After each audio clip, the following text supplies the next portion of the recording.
Hi everyone, today on Excel for Beginners. Let's create a simple saving tracker to help you kickstart your year and stay on top of your financial goals. Let's do this. Welcome to my saving tracker. This is my spreadsheet that I designed to manage my finance effectively. Just a little sample. You can see on the expenses section, I'm trying to change my amount and is reflecting on the chart summary. See on the savings section too, I made some changes, and if you notice the amount up is also changing because it's automatically calculated, and the color between the savings and the expense might change, as you can see. I just want to add just a little amount, and you can see it changed to red. That means my expense is more than my savings, and it's giving me that pam pam pam pam, and I deleted it and it changed back. So let me just show you how I did this simple savings tracker.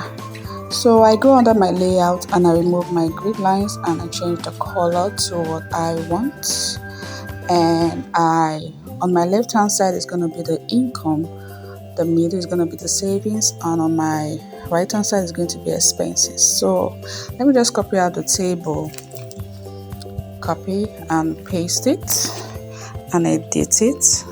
I change the font size and the font type, and I made my borders more clearer, that's bold, for you to see.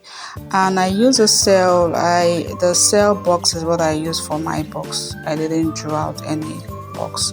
So let me just show you how I got this money icon.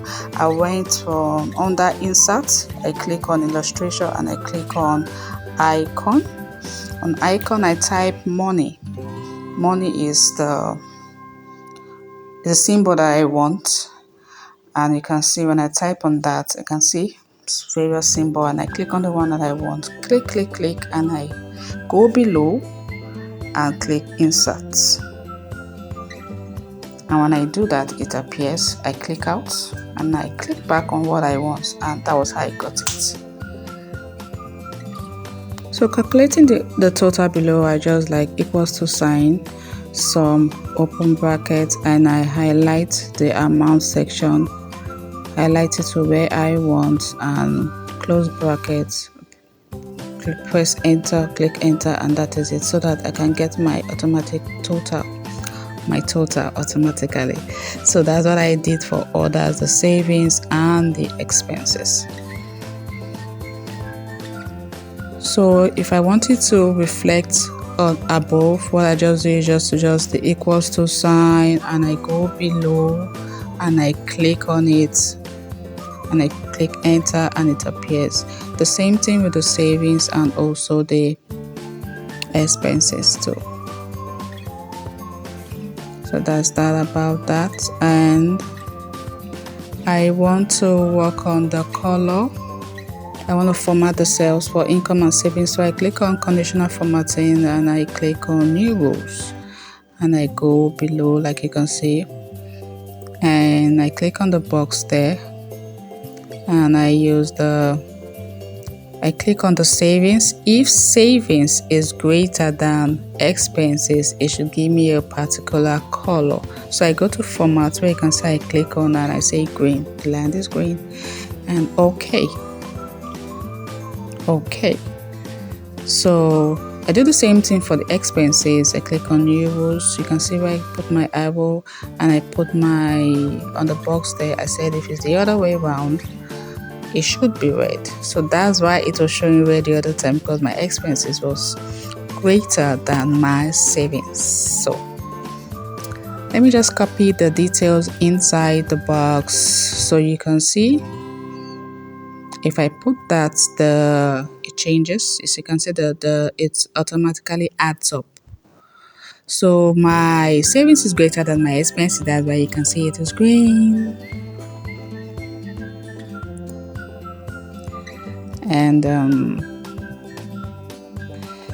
I'm trying to add up more amounts for my expenses to see if it's going to be greater.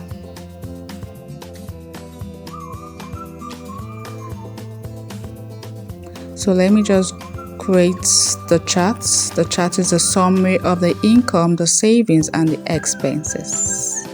So it gives you a visual look of what you been doing for a period of time. So let me just edit the color fill for each bar so you can know the difference easily.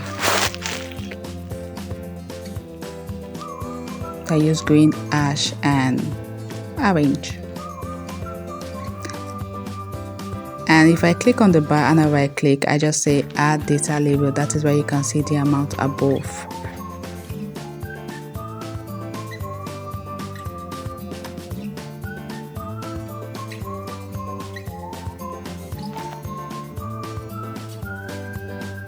So whatever effect I make on each of these section, it reflects on the chart. So I want to give it a title, My Money Matters. This is My Money Matters. And that is that about that.